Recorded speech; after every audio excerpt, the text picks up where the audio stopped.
Okay. I dag så skal vi ud, og så skal vi prøve at se, om vi kan spare noget vand. Så derfor så skal vi forvandle søvand til drikkevand. Let's go! Det er jo ikke helt... Vi har lige været ude i en buskov og fange nogle blade. Så nu skal vi ned og fange søvand. Du sagde, at vi skulle lave en video. Vi skal bare alle sammen. Jo. Så er det forbillede.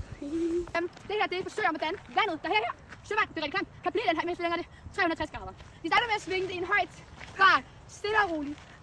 I kan godt se, det er blæk. Det er sgu det. Og så tager vi slaget nu.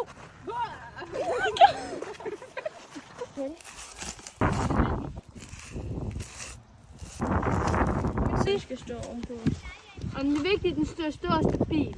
Ja, den står sådan lige ned. Ja.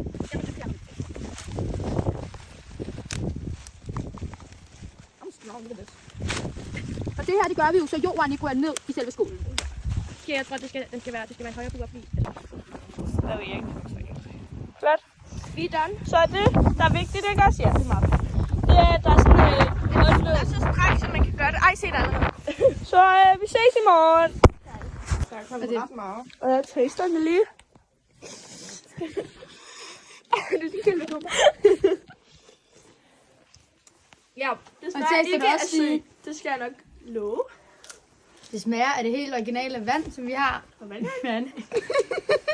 Det smager super godt. Ja. Ja. Så hvis I vil lave vand derhjemme, så skal I bare gøre det, som vi har gjort. Og så bare trådt ned.